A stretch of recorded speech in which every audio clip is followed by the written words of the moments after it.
Good afternoon, everybody. I want to say a few words on a number of topics and take a few questions before the long Labor Day weekend. First, beginning with the number one thing that most Americans care about, the economy. This morning we found out that our economy actually grew at a stronger clip in the second quarter than we originally thought. Companies are investing, consumers are spending. Over the past 4.5 years, our businesses have now created nearly 10 million new jobs, so there are reasons to feel good about the direction we're headed. But, as everybody knows, there's a lot more that we should be doing to make sure that all Americans benefit from the progress that we've made, and I'm going to be pushing Congress hard on this when they return next week. Second, in Iraq, our dedicated pilots and crews continue to carry out the targeted strikes that I authorized to protect Americans there and to address the humanitarian situation on the ground. As Commander-in-Chief, I will always do what is necessary to protect the American people and defend against evolving threats to our homeland. Because of our strikes, the terrorists of ISIL are losing arms and equipment. In some areas, Iraqi government and Kurdish forces have begun to push them back, and we continue to be proud and grateful to our extraordinary personnel serving in this mission. Now, ISIL poses an immediate threat to the people of Iraq and to people throughout the region, and that's why our military action in Iraq has to be part of a broader, comprehensive strategy to protect our people and to support our partners who are taking the fight to ISIL. And that starts with Iraq's leaders building on the progress that they've made so far and forming an inclusive government that will unite their country and strengthen their security forces to confront ISIL. Any successful strategy, though, also needs strong regional partners.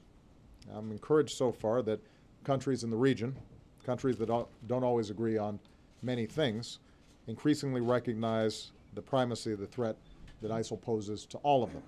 And I've asked Secretary Kerry to travel to the region to continue to build the coalition that's needed to meet this threat. As I've said, rooting out a cancer like ISIL will not be quick or easy, but I'm confident that we can and we will, working closely with our allies and our partners. For our part, I've directed Secretary Hagel and our Joint Chiefs of Staff to prepare a range of options. I'll be meeting with my National Security Council again this evening as we continue to develop that strategy. And I've been consulting with members of Congress, and I'll continue to do so in the days ahead. Finally, I just spoke with Chancellor Merkel of Germany on the situation in Ukraine. We agree, if there was ever any doubt, that Russia is responsible for the violence in eastern Ukraine. The violence is encouraged by Russia. The separatists are trained by Russia. They are armed by Russia. They are funded by Russia. Russia has deliberately and repeatedly violated the sovereignty and territorial integrity of Ukraine. And the new images of Russian forces inside Ukraine make that plain for the world to see. This comes as Ukrainian forces are making progress against the separatists. Now, as a result of the actions Russia has already taken and the major sanctions we've imposed with our European and international partners, Russia is already more isolated than at any time since the end of the Cold War. Capital is fleeing, investors are increasingly staying out, its economy is in decline, and this ongoing Russian incursion into Ukraine will only bring more costs and consequences for Russia. Next week, I'll be in Europe to coordinate with our closest allies and partners. In Estonia, I will reaffirm our unwavering commitment to the defense of our NATO allies. At the NATO summit in the United Kingdom, we'll focus on the additional steps we can take to ensure the alliance remains prepared for any challenge. Our meeting of the NATO-Ukraine Commission will be another opportunity for our alliance to continue our partnership with Ukraine, and I look forward to reaffirming the unwavering commitment of the United States to Ukraine and its people when I welcome President Poroshenko to the White House next month. So, with that, I'm going to take a few questions, and I'm going to start with somebody who I guess is now a big cheese. He's moved on, but I understand this is going to be his last chance to ask me a question in the press room. So I want to congratulate Chuck Todd and give him first dibs. I'm glad you said in the press room. Let me start with Syria. The decision that you have to make between, first of all, is it a if or when situation about going after ISIL in Syria. Can you defeat ISIL or ISIS without going after them in Syria? And then how do you prioritize? You've said that Assad has lost legitimacy to lead. Defeating ISIS could help Assad keep power. Talk about how you prioritize those two pieces of your foreign policy. Well, first of all, I want to make sure everybody's clear on what we're doing now, because it is limited. Our focus right now is to protect American personnel on the ground in Iraq, to protect our embassy, to protect our consulates, to make sure that critical infrastructure that could adversely affect our personnel is protected. Where we see an opportunity that allows us, with very modest risk, to help the humanitarian situation there, as we did in Sinjar Mountain, we will take those opportunities after having consulted with Congress. But our core priority right now is just to make sure that our folks are safe and to do an effective assessment of Iraqi and Kurdish capabilities. As I said, I think in the last press conference, in order for us to be successful, we've got to have an Iraqi government that is unified and inclusive. So we are continuing to push them to get that job done. As soon as we have an Iraqi government in place, the likelihood of the Iraqi security forces being more effective in taking the fight to ISIL significantly increases. And the options that I'm asking for from the Joint Chiefs focuses primarily on making sure that ISIL is not overrunning Iraq. What is true, though, is that the violence that's been taking place in Syria has obviously given ISIL a safe haven there in ungoverned spaces. And in order for us to degrade ISIL over the long term, we're going to have to build a regional strategy. Now, we're not going to do that alone. We're going to have to do that with other partners, in particularly Sunni partners, because part of the goal here is to make sure that Sunnis, both in Syria and in Iraq, feel as if they've got an investment in a government that actually functions, a government that can protect them, a government that makes sure that their families are safe from the barbaric acts that we've seen in ISIL. And right now, those structures are not in place. And that's why the issue with respect to Syria is not simply a military issue, it's also a political issue. It's also an issue that involves all the Sunni states in the region and Sunni leadership recognizing that this cancer that has developed is one that they have to be just as invested in defeating as we are. And so, you know, to cut to the chase in terms of what may be your specific concerns, Chuck, my priority at this point is to make sure that the gains that ISIL made in Iraq are rolled back and that Iraq has the opportunity to govern itself effectively and secure itself. But when we look at a broader strategy that is consistent with what I said at West Point, that's consistent with what I said at the National Defense College, clearly ISIL has come to represent the very worst elements in the region that we have to deal with collectively. And that's going to be a long-term project. It's going to require us to stabilize Syria in some fashion, and stabilizing Syria in some fashion means that we've got to get moderate Sunnis who are able to govern and offer you know, a real alternative and competition to what ISIL's been doing in some of these spaces. Now, last point with respect to Assad. It's not just my opinion. I think it'd be international opinion that Assad's lost legitimacy in terms of dropping barrel bombs on innocent families and killing tens of thousands of people. And right now what we're seeing is the areas that ISIL is occupying are not controlled by Assad anyway. And frankly, Assad doesn't seem to have the capability or reach to get into those areas. So, I don't think there's a situation where we have to choose between Assad or the kinds of people who carry on the incredible violence that we've been seeing there. We will continue to support a moderate opposition inside of Syria, in part because we have to give people inside of Syria a choice other than ISIL or Assad. And I don't see any scenario in which Assad somehow is able to bring peace and stability to a region that is majority Sunni and has not so far shown any willingness to share power with them or in any kind of significant way deal with the longstanding grievances that they have there. Congress's approval to go into Syria? I have consulted with Congress throughout this process. I am confident that as Commander-in-Chief I have the authorities to engage in the acts that we are conducting currently. As our strategy develops, we will continue to consult with Congress, and I do think that it'll be important for Congress to weigh in, and or that our consultations with Congress continue to develop so that the American people are part of the debate.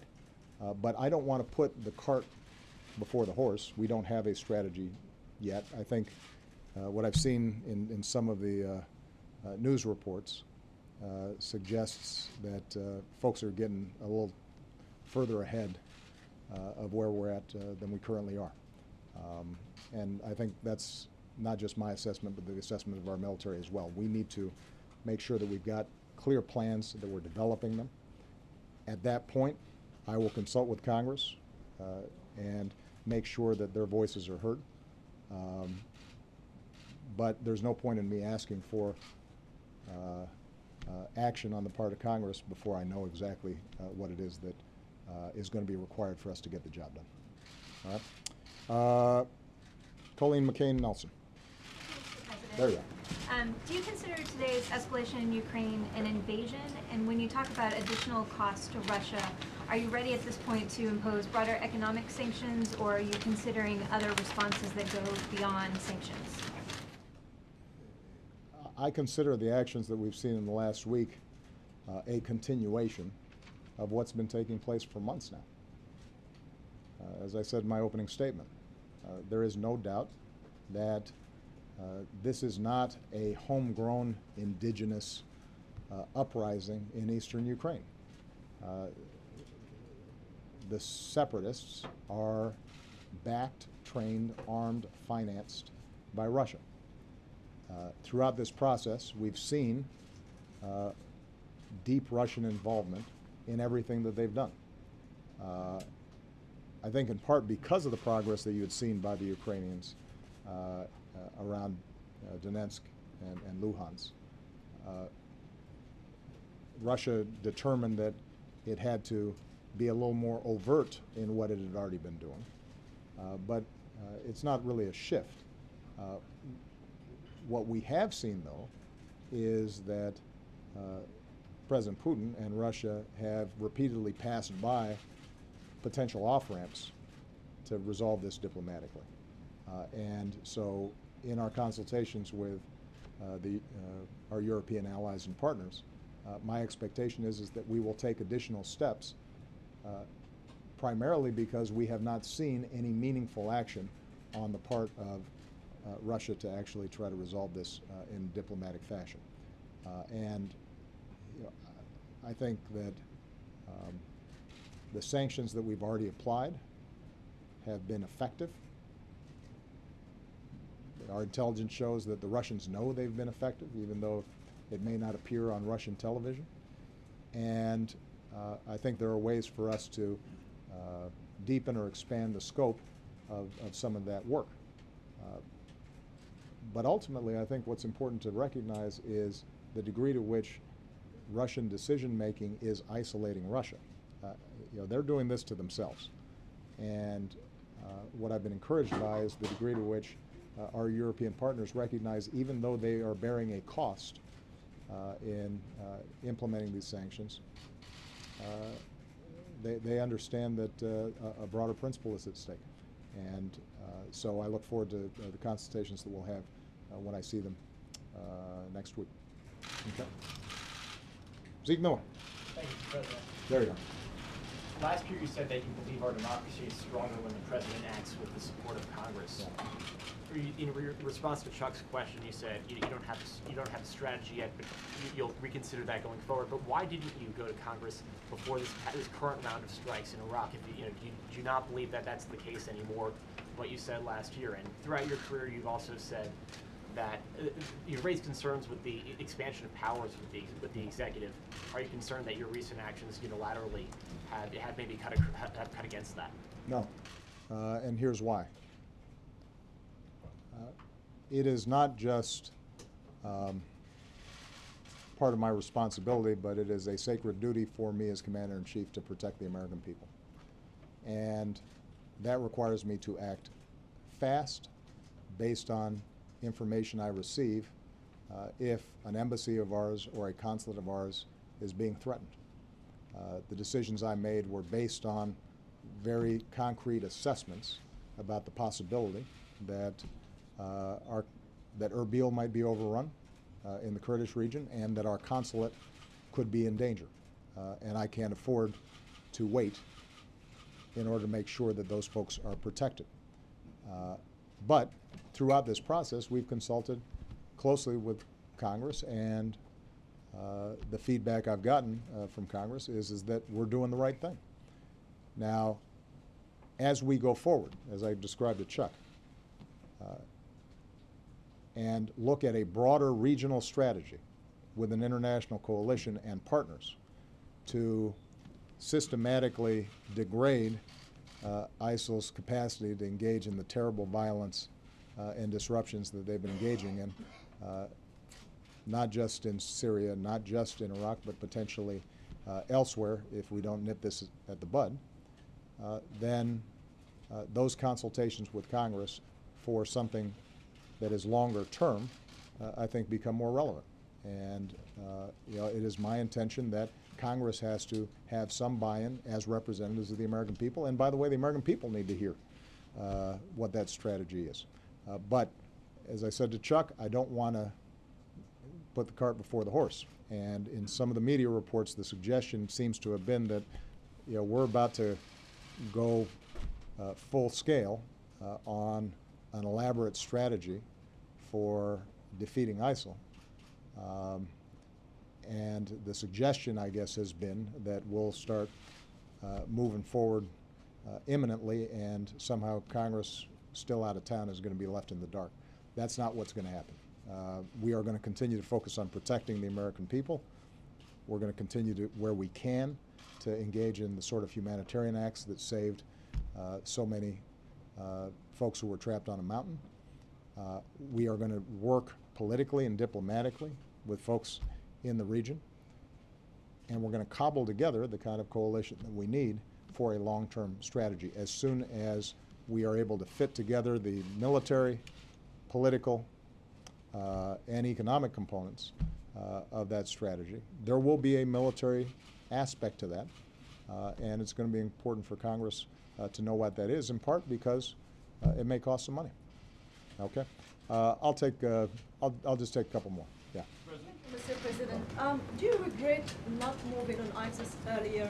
There is some reports indicating that most of the weapons, the U.S. weapons that they have, they got it or they acquired it after the fall of Mosul. And also, the Iraqi president said today that the Iraqi forces are in no position to stand up to ISIS. What makes you think that forming a new government will change the situation? Well, once ISIL got into Mosul, that posed a big problem, because there's no doubt that they were able to capture some weapons and resources that they've then used to finance additional operations. And at that stage, we immediately contacted the Iraqi government. Keep in mind, we had been in communications with the Iraqi government for more than a year, indicating that we saw significant problems in the Sunni areas. Prime Minister Maliki was not as responsive, perhaps, as we would have liked to some of the underlying political grievances that existed at the time. There is no doubt that in order for Iraq's security forces to be successful, they're going to need help. They're going to need help from us. They're going to need help from our international partners. They're going to need additional training. They're going to need additional equipment. And we are going to be prepared to offer that support. There may be a role for an international coalition providing additional air support for their operations. But the reason it's so important that an Iraqi government be in place is this is not simply a military problem. The problem we have had consistently is a Sunni population that feels alienated from Baghdad and does not feel invested in what's happening, and does not feel as if anybody is looking out for them. If we can get a government in place that provides Sunnis some hope that a national government serves their interests, if they can regain some confidence and trust that it will follow through on commitments that were made way back in 2006 and 2007 and 2008 and earlier about how you arrive at, for example, de-Baathification laws and give people opportunities so they're not locked out of government positions.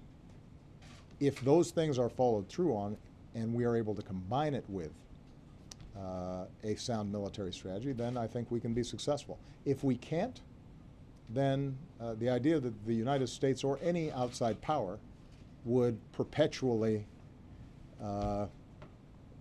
defeat ISIS, I think is unrealistic. As I've said before, I think I said it in the previous press conference, our military is the best in the world. We can rout ISIS on the ground and keep a lid on things temporarily, but then as soon as we leave, the same problems come back again. So we've got to make sure that Iraqis understand in the end they're going to be responsible for their own security, and part of that is going to be the capacity for them to make compromises. It also means that states in the region stop being ambivalent about these extremist groups. I mean, the truth is that we've had state actors who at times have thought that the way to advance their interests is, well, financing some of these groups as proxies is not such a bad strategy. And part of our message to the entire region is this should be a wake-up call to Sunni, to Shia, to everybody, that a group like ISIS is beyond the pale, that they have no vision or ideology beyond violence and chaos and the slaughter of innocent people. And as a consequence, we've got to all join together, even if we have differences on a range of political issues, to make sure that they're rooted out. Okay? Last question. Mr. President, despite all of the actions the West has taken to get Russia to pull back from Ukraine, Russia seems intent on taking one step after another. Convoys, transports of arms.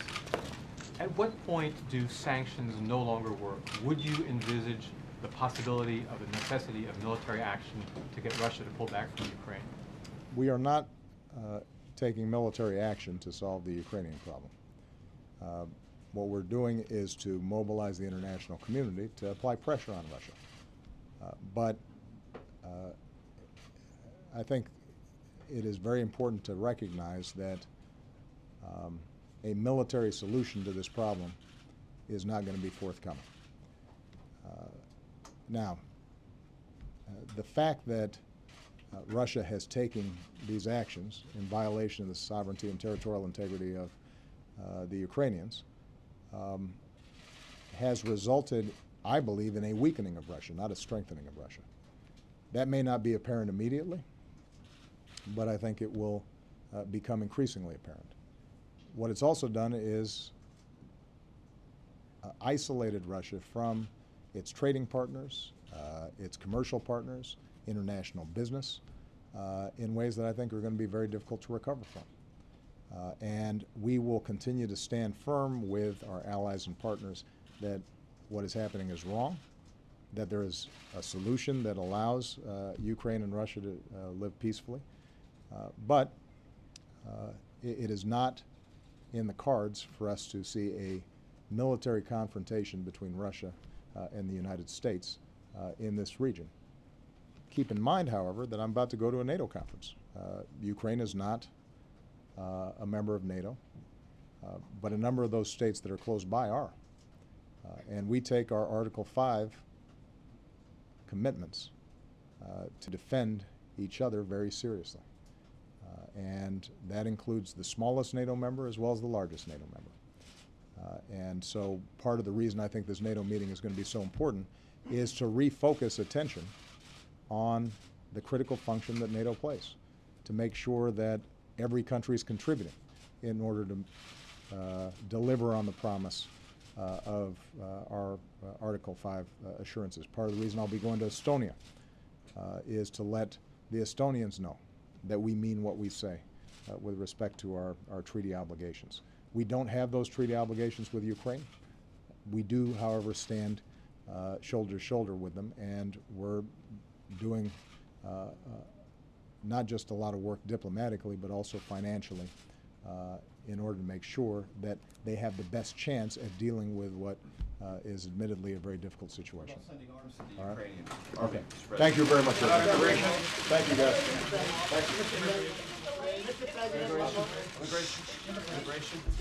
How are external events and your executive decision-making going to impact your decision on immigration reform? Some people Well, say you're going to delay this. let me just say this. I've been very clear about the fact that our immigration system is broken and needs to be fixed. And my preference continues to be that Congress act. I don't think anybody thinks that Congress is going to act in the short term, but hope springs eternal that after the midterm elections they may act. In the meantime, what I've asked Jay Johnson to do is to look at what kinds of executive authorities we have in order to make the system work better. And we've had a lot of stakeholder discussions. That set of proposals is being worked up. And the one thing that I think has happened was the issue with unaccompanied children that got so much attention a couple of months back.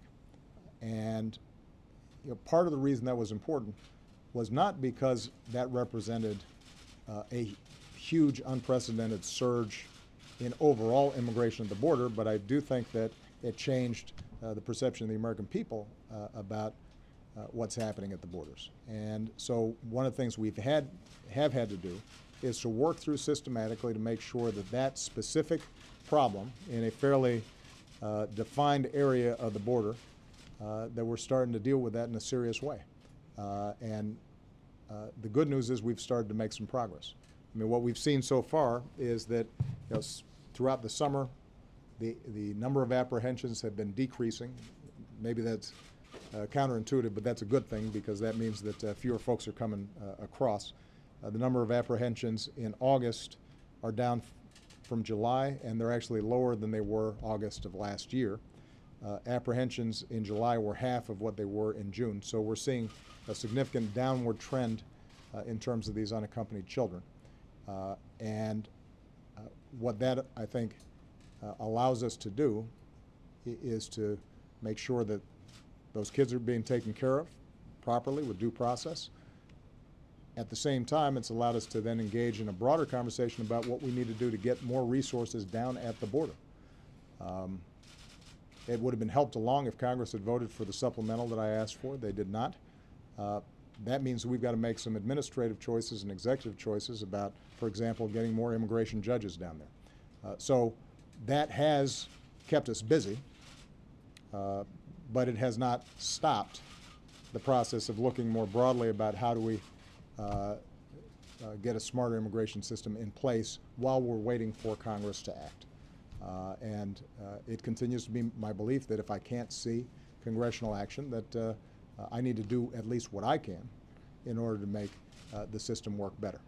But, you know, some of these things do affect timelines, and we're just going to be working through as systematically as possible in order to get this done. But have no doubt, in the absence of congressional action, I'm going to do what I can to make sure the system works better. All right? Thank you, guys. In September 3rd?